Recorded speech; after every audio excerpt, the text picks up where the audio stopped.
Velkomin í þáttinn Hin Reykjavík sem er nýr þáttur hérna á Samstöðunni og mun verða á þriðjudögum og fimmtudögum klukkan 5.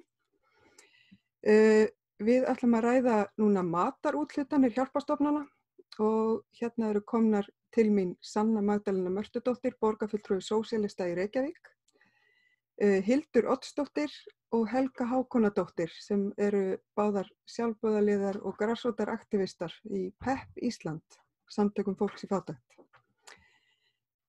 ásamt fleiru. Og þær hafa líka, við höfum allar reynslu af svona matarúthlutunum á einhverjum tímapunkti. Þannig að við kannski svona fléttum saman svona okkar reynslu og öðru af slíkum úthlutunum. Og ég ætla að byrja á þér, Sanna. Þú lagðir til í borgarstjórn tillögu stofnun matarbanka á vegum Reykjavíkurborgar. Þú lagðir þetta fram 3. mars sem var áður en allt COVID umræða fór í loftið. Þannig ég ætla kannski að byrja á að biðja þig að segja mér aðeins frá þessari tillögu og svona hver var pælingin á bak við hana. Sanna? Já, það var í upphafi mánaðar sem að við sósíalistar lögðum sem sagt fram tillögu matarbanka að Reykjavíkurborg myndi setja á fót svoleiðis matarbanka og við vitum að þörfin er gríðarlega mikil og þó að það séu góðgerðarstofnanir sem að hafa verið að sinna því með sjálfboðalega starfi að þá samt sem áður er þörfin bara svo rosalega mikil. Það eru einstaklingar sem að hafa ekki mat út mánuðinn, hafa ekki pening út mánuðinn og við vitum til dæmis að það eru eins og Facebook síður þar sem að fólk er að hjálpast að og við vitum að það er eins og Mæðrastyrksnefnd, það er Fjölskyldihjálp Ísland, það er alls konar svona stofnanir og góðgerðarfélög þar sem það er aðstoð er veitt en þrátt fyrir þessa mikla aðstoð og hjálp sjálfboðaliða og þó að auðvitað maður vill búa í samfélagi þar sem að einmitt launin duga út mánuðinn og tekjur allra duga út mánuðinn til þess að geta keypt í matinn og keypt allt sem þú þarft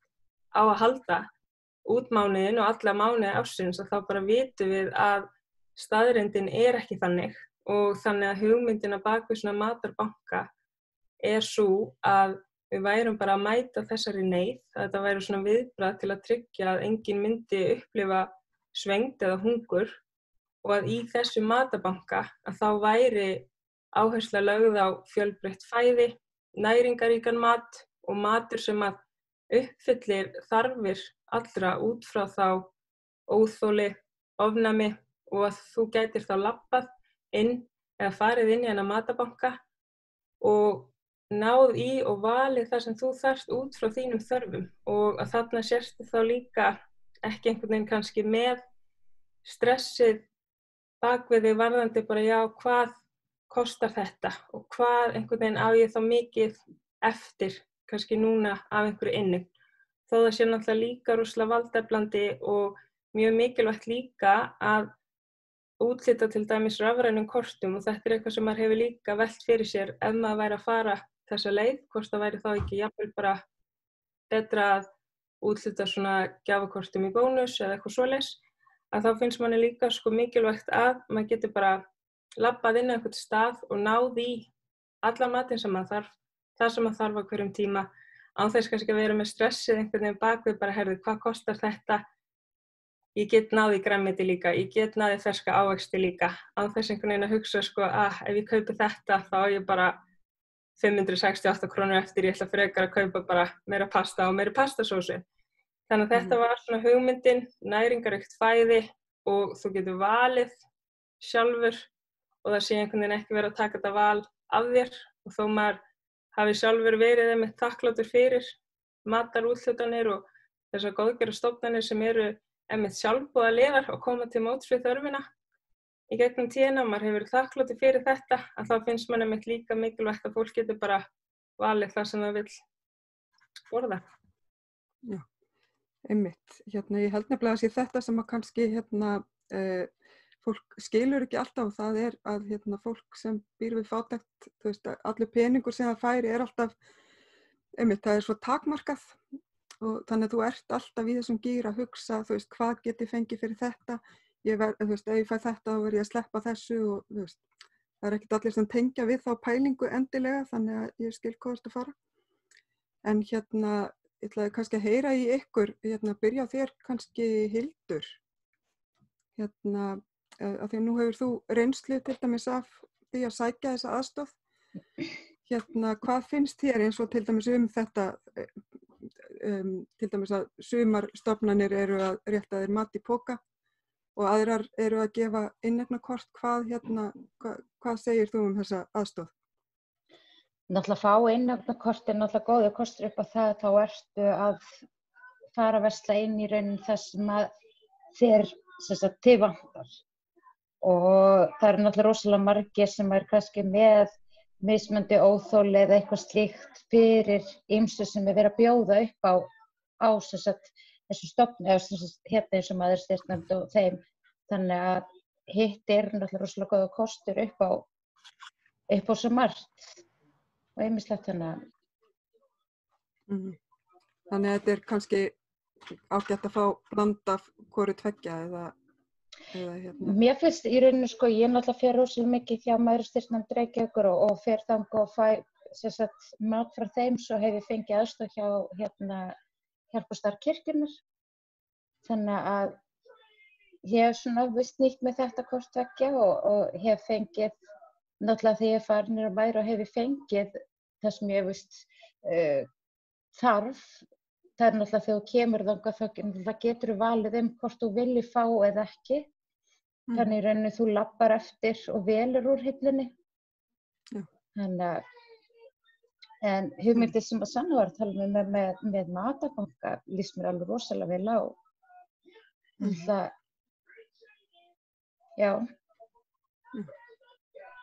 En hvað segir þú, Helga? Nú þú náttúrulega líka reynslu af þessu í gegnum tíðina. Já, heldur betur. Já. Mér finnst þetta fyrirkomulag eins og það núna, eins og til dæmis sem Mæðrastyrksnefnd, að þú getur lappað inn og þú getur valið þá vöru sem að þú þarft á að halda og það alveg sleppt í sem þú þarft ekki, finnst mér vera rosalega mikið framför. Maður fékk áður kannski poka afhentan sem maður kannski gat ekki nýtt allt í og það var svo óþægilegt líka að þú kannski, eins og ég til dæmis drekk ekki kaffi, sem ég veit að margir skilja ekki, en að þá vil ég í staðinn geta leyft einhverjum öðrum að nýta kaffið sem að kom í pokanum til mín. Að maður kom þannig inn kannski hrúgu og af fólki og það var svona, þú veist, réttur poki og þá var svolítið mikið fyrirtæki að standa inn í hópnum og vera að veiða kaffið upp á pokanum til að gefa það tilbaka svo einhver annar geti nýta eða notið þess og þar alveg kannski, já, það var verra. Þannig að svona matarbankar held ég að sé rosalega sniðug hugmynd. Eins líka þá finnst mér skipta miklu máli ef að það til dæmis við vitum það alveg að fyrirtæki eru að losa sig við vöru sem komin fram á síðasta snúning og jafnvel fram yfir síðasta söludag. Í mörgum tilfellum það allt í lagi, af því að oft það vara sem alveg hægt að nýta áfram. Mjólk til dæmis í fínu lagi í 4-5 daga eftir dagsetninguna á ferninni, en þú þarft þá að hafa þetta val, því að þeir sem að leita í svona aðstoð, þeir þurfa líka að fá að halda aðeins í smá reisn og að halda í smá, það þarf að sýna þeim líka virðing, því þetta líka fólk. Ekki bara rétta þeim eitthvað sem útrunnið, eitthvað sem ekki hægt að nýta og sumar vörur hreinlega bara, eins og hérna til dæmis, jógurt og annað slíkt er ekki borðað á þessu heimili og þar alveg, þú veist, græði ég ægilega takmarkað á því ef ég fæ gefins jógurt og annað slíkt, þannig að matarbanki væri rosalega sniðugt að fara inn og geta valið það sem hentar þér. Eins líka þá þýðir það að það yrði mögulega þá meira eftir að þeirri vöru sem þú getur ekki nýtt fyrir þá sem geta nýtt hana. Akkurat. En það sem ég samt mínast neik við, ef þetta sérstaklega þetta væri á velferðarráðuneyti Mæðraverðmæti Reykjavík. Það eins og til dæmis þegar þú sækir fjárhagsaðstoð hjá Reykjavík og á mörgum stöðum, að það miðað við svo rosalega lága upphæð. Þannig að það skiptir gríðarlegu máli. Það þarf að taka svolítið inn í þetta, eins og þú veist, leiguverð brjálæslega hátt á hinum almenna leigumarkaði. og þú veist, það er ekki hægt að horfa á alltaf krónutöluna, þá þarf stundum að horfa á aðstæðunar. Ég náttúrulega býði þá reynslu að eiga fatlað barn og mitt barn þarf að mörgu leyti aðra hluti heldur en önnur börn, ekki að öllu leyti að sjálfsögðu, en að mörgu leyti, og oft er miklu meiri kostnaður við að eiga fatlað barn heldur en að eiga ófatlað barn og það gleymist oft að taka það inn í útreikningana. Já, einmitt. Ég held líka að þú veist að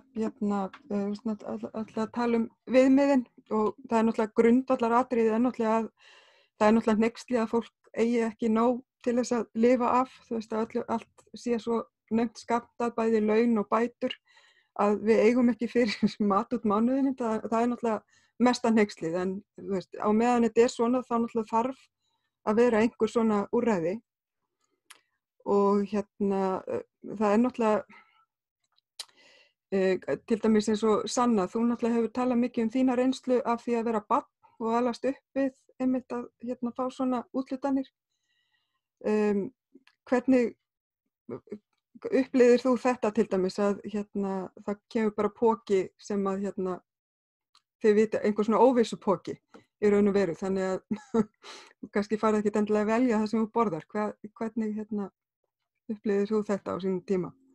Já, ég mani mitt að við vorum að ferðast til þess að ná í matinn og fyrsta sem við gerðum með mig þegar við komum út var að kíkja í pokan, bara hvað fengum við og mér minnir að maður hafi verið að hugsa mitt sko, hvað getum maður að byrja að borða strax og því þá hefur maður kannski ekkert verið að borða mitt í langan tíma og en það hefur greinilega eitthvað breyst síðan, heyri ég, varðandi með mæðrastyrksnefnd og það eru alveg, langur tími síðan að ég hef farið þangað og þannig að einmitt, maður hefur alltaf verið rosalega þakklátur en á sama tíma rosalega reiður gagnvart því að fólk þurfa að treysta á þetta, að maður þurfi að fara á þennan stað til að ná í mat með mömmu sinni og maður upplifir rosalega mikið að valið væri tekið af manni.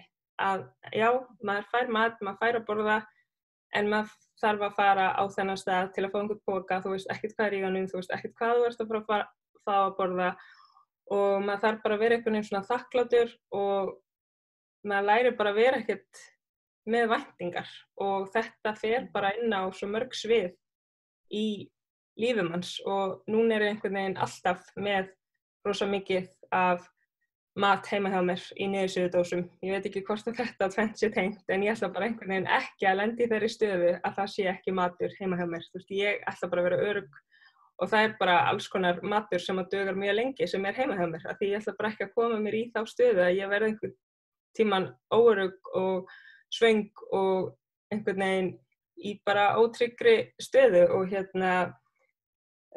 þetta bara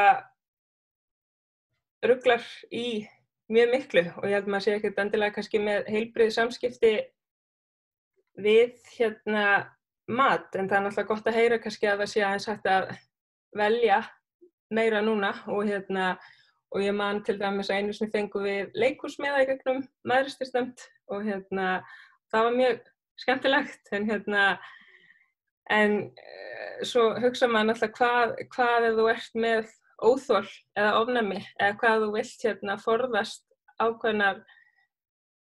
ákveðin mat út af einhverjum lífsskoðunum. Þú veist, er það eitthvað í boði? Er það eitthvað hægt þegar þú ert að treysta á matarúthlutanir? Og ég las góða grein bara á netinu og hvort það var einhvern veginn verið að tala sko að fátækt fólk sko eigi alveg rétt á linsubaunum og lúxus og þannig að það er einmitt það sem maður var að reyna að ná utanum með þessum matabanka að það yrði ekki bara einhvern veginn grunnmatur, að það yrði bara almennilegu matur af því að fátækt fólk á rétt að borða góðan mat. Já. Þannig að maður pælir rosalega mikið í svona óþoli og þú veist hvað gerir fólk ef það er að treysta á bara að fá mat hér og þar? Hvernig bregstu við ef það er ýmislegt sem maður bara mátt ekki borða? Já. Ég held einmitt líka að náttúrulega því að þú laðir til að þetta yrði á könnu Reykjavíkurborgar, að Reykjavíkurborg myndi sjá þetta. Og þetta kannski hefur verið svolítið vandamál einmitt að á meðan þetta á hendi einkaaðila í raun og veru og svo að fátækt fólk þurfi að treysta á góðgerðarstofnanir sem eru rekin af einhverjum einstaklingum, þá ertu að setja fátækt fólk í vissa aðstöðu. Sem líka það að gefa þessum stofnunum þínar upplýsingar. Þú þarft að gefa þeim fullt af alls konar líkum upplýsingum, fólki sem þú þekkir ekki neitt og veist ekki neitt og veist ekkert hvað þú getur treyst. Já, senda inn skattaskýrslu og svoleiðis, sko. Já, og í rauninni hjá sumum stöðum þá þarft að skila inn allar tekjur, allt sem kemur inn og öllum útgjöldum líka. Og svo færðu alls konar fordóma yfir þig líka, þú færðu að heyra býtu fyrir ekki okkur þú að leyfa sjúkraþjálfun þegar sjúkraþjálfun kannski ekki endilega fyrir þig eða fyrir þig. Af hverju þú að leyfa þetta ef þú ert í fátækt? Þú átt ekki að leyfa þetta. Eins líka þessi fordómar. Býtu fyrir ekki að þú ert feit, hvernig getur þú verið fátækt? Þannig að mikið í þessum stöðum að fá mat sem er ekkert endilega matur eða óhollur matur. Það er náttúrulega útskýrt með svona matarúthlutanir, þeir náttúrulega að fá náttúrulega kannski mikið gefins, en þetta er náttúrulega rosalega mikill pakkamatur, tilbúin matur og mikið svona, í óhollustu og sykraður matur. Þannig að þeir voru náttúrulega neyðist til að fá aðstofan og fær þetta, þannig náttúrulega lætur maður sig hafa það til að fá, en þetta náttúrulega er ekki hollustu á neitt hátt fyrir það sem þurfa aðstofan að halda. Þannig að mér finnst að mætti leggja miklu meiri í til dæmis bara í mat, bara almennilega mat og ávexti og grænmeti og allt þetta. Minnka þessar unna vörur og enn að sykra mat sem verið að úthluta. Bara koma með almennilegt sem að bara virkilega fæðir fólki. Ofta er það líka bara ekki máltíð, þetta er kannski snakk og keks og nammi og annað slíkt sem, og þetta er í rauninni, þú veist, að mörgu leyti ekki matur.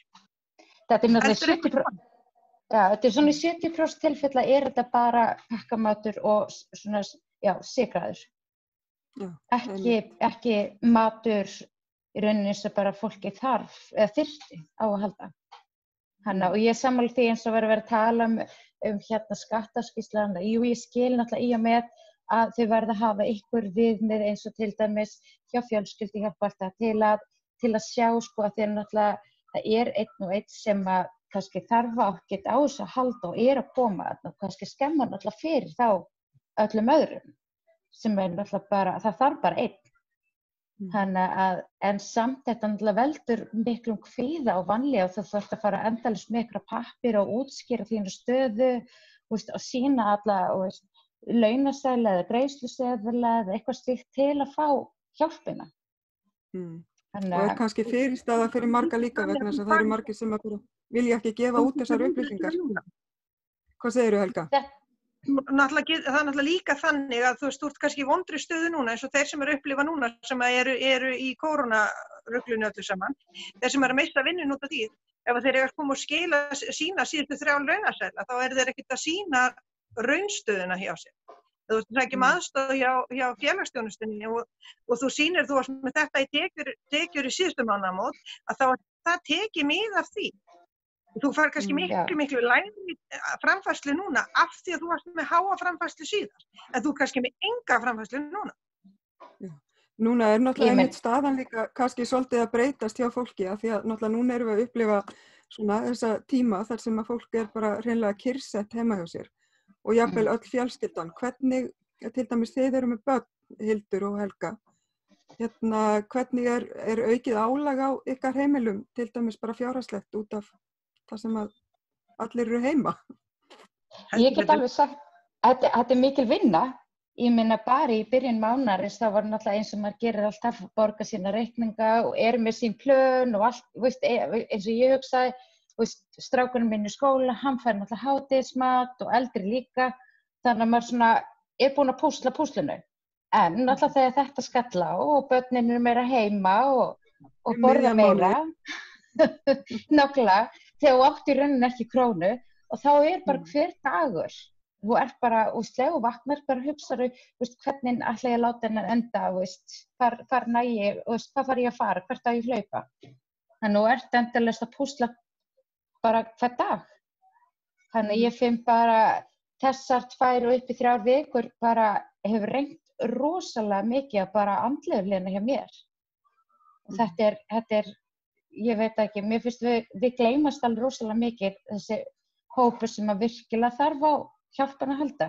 Þannig einhvern veginn skilinn eftir, já, hann er ekki bara varla minnst á hann. Og mér finnst það bara, mér finnst það ógeðslega skammarlegt. Þannig að ég minna þessar hjálparstofnanir sem að vera að úthluta mat, loka hjá sér, sem að maður skilur rosalega vel að þetta eru sjálfboðaliðar. Og eins og hjá Mæðrastyrknefnd, þetta eru náttúrulega konur sem náttúrulega eru í áhættuhóp, þannig að maður virði það. En þá bjóst maður við því að ríkið og borgin myndu grípa inn fyrir hennar hóp. En nei, það var ekki gert og eins og maður er búin að vera að lesa og orðan hjá Bjarna Ben að 221.000 var það ekki rétt mér? Að við ættum alveg að geta að lifa á því. Þannig að þetta er gaman að sjá marga prófa það. En hvað segir þú, Helga? Þetta er náttúrulega alltaf þannig raunveruleiki að vera með barn heima, börnin bæði heima nánast allan daginn. Að vísu fær eldri stelpan að mæta í vinnuna í 30 tíma á dag. En hún má ekki borða, hún þarf að koma sött. Þannig að nú er ég alltaf farin að gefa henni 3 máltíðir á dag sem ég gerði ekki áður. Það er að segja morgunmat, hádegismat og kaffitíma. Yngri borðar heldur ekki lengur í skólanum og borðar svo sem ekki morgunmat en ætti að gera það. Og það er náttúrulega borðað mikið oftar yfir daginn og eins líka það er ekkert að vera lengur. Það er engar æfingar, það er ekkert hægt að gera úti neitt að ráði þannig séð, göngutúrar og eitthvað slíkt. Og það er bara svoleiðis að þegar fólk er heima allan daginn þá ertu að kíkja í skápana, hvað er til, narta og opna ísskápinn óvenjulega oft. Það er fullt af alls konar svona sem maður er ekki vanur að þurfa að spá í. Já, og þetta er einmitt eins og já, akkurat, ég held líka að þetta sé annað sem að fólk gerir sér ekki grein fyrir og þetta er svona eitt af því sem að þegar fjárhagurinn er svona tæpur og eitthvað kemur upp á í miðjum mánuði þá náttúrulega ertu bara bjargalaus. Þú getur ekki allt í einu planað öðruvísi eða þú getur ekki tekið tilbaka þær ákvarðanir sem þú tókst í byrjun mánaðar að borga þetta og þetta og þetta og þá er þetta eftir. Allt í einu bara þarftu helmingi meira til að lifa af út mánuði. Þannig að þetta er svona eitthvað sem fólk sér ekki. En mér langaði aðeins líka að spyrja þig, Sanna, því að þú náttúrulega leggur þessa tillögu fram eins og við sagðum áður en allt þetta vesen kom upp á fyrir tíma COVID. Hvernig var svona tekið í þetta og heldurðu að það yrði öðruvísi tekið í þessa tillögu ef hún hefði verið lögð fram aðeins seinna?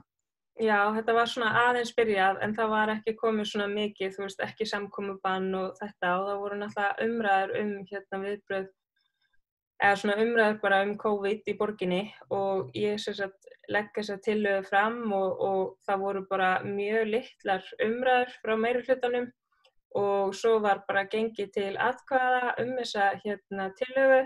Hún var felld og bara heyrði ekkert eiginlega frá meirihlutanum, bara engar umræður eða neitt og svo segja þeir þegar þeir að kjósa það að fella tillöguna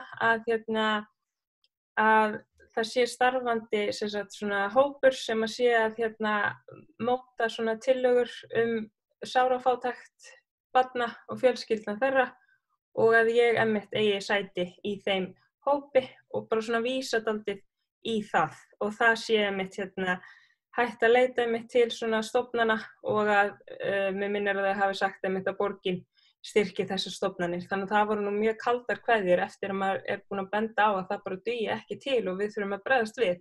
Og þessi tillaga var lögð fram á sama tíma og Kveiksþátturinn var. Þetta var sami dagur, sama kvöld og þetta hitti einmitt svona á. Þannig að maður hugsaði bara hvað er í gangi. Það er eins og séð með tengslin við veruleikann virðist bara ekki vera til staðar. Og manni finnst líka oft eins og viðhorfin séð einmitt að því að þessir einstaklingar og þessi hópur mætir svo oft afgangi að manni líður eins og viðhorfi sé bara já, herði, þetta er nú hópar sem hafa lifað á þessar upphæð svo lengi og eru nú kannski ekki líklega til að fara að missa tekjur eða eitthvað svoleiðis, þannig að og átta sig einmitt ekki á því að þetta eru svo mikil óvænt útgjöld, þú getur ekki alltaf einu farið að kaupa miklu meiri mat eða hvað þú þarft að fara í 14 daga sóttkví eða einangrun 28. Það er enginn að fara að kaupa mat fyrir 14 daga á svona lágum tekjum einmitt, gleymdu því. Þannig að þetta er bara engin tengsl við veruleikann. Nei, einmitt. Ég vildi líka aðeins kannski nefna svona í lokina þegar við þurfum að fara að hætta. En Helga og Hildur, þið starfið báðar fyrir samtökin PEP Ísland og hafa verið sjálfboðaliðar sem sagt í vikulegum viðburðum þar sem er eldað saman og hefur verið svona gefinsborð. Þar sem fólk getur bara komið og tekið það sem vill. Það hefur oft verið svolítið svona umræða einmitt að ef að eitthvað er gefins þá kemur fólk og er rosalega frekt og tekur allt og eitthvað svona og einhverjir nýta sér það. Hvernig er ykkar upplifun til dæmis að þegar nú er þetta gefinsborð bara opið og fólk tekur það sem það vill? Er það ykkar upplifun að fólk sé að koma og... Nei, ekkert sem ég hef séð að fólk er eitthvað að með einhverja græðgi eða dæli pókan eða eitthvað svolítið. Það er allir ótrúlega bara kurteisir og ég veit ekki, ég hef ekki tekið eftir þessu að fólk er eitthvað hamstra og þannig að einn fái meira og hinn fái minna. Þannig Ég nefnilega heldur það sé svolítið mikið það, fólk sem hefur búið að vera í fátækt svo lengi, að það er svo rosalega upptekið af því að hinir þurfi ekki heldur að svelta. Þannig að þeir eru svo mikið að hugsa að taka bara það sem þeir þurfa og leyfa svo hinum að njóta þannig að fleiri geti fengið. Já. Og svona þetta nýtingar... Ég hef bara séð eina manneski taka meira heldur en að taka svona ekstra mikið, en við komum svo að því seinna að það var vegna þess að hún var að taka fyrir aðra sem ekki gat komið í þetta skipti. Þannig að þetta er bara... Og það er líka mikið þannig, fólkið sem er í þessari stöðu, það er rosalega mikið að hugsa hina sem eru í sömu stöðu. Já. Einmitt. Ég held nefnilega að... Þetta er eins og ég myndist á veina í dag að maður er svo alltaf vilja gerður og allir, maður vill standa með öllum, að ég er alltaf, einhvern veginn að gefa frá mér, en ég gleyma alltaf sjálfur mér. Þannig ég hugsa alveg bara að þú verður ekki að gleyma, þú átt ekki að gleyma þér, að gefa allt frá þér, svo stendur þú tóm. Þannig að nú verður það, og ég er alltaf að reyna að minna mig á þetta, en þegar við erum bara í þessu spórum og þekkjum það, þá erum við bara, ég veit ekki, við stöndum útrúlega mikið saman, þá erum hósum. Já, einmitt. Ég held eiginlega að við látum þetta, já, held við látum þetta vera loka punktinn, að okkur er vel treystandi fyrir að velja sjálf og nýta allt sem við fáum. Já. Þá bara verður þetta ekki lengra í bili, við verðum aftur á 5. daginn með annað málefni. Takk fyrir. Takk.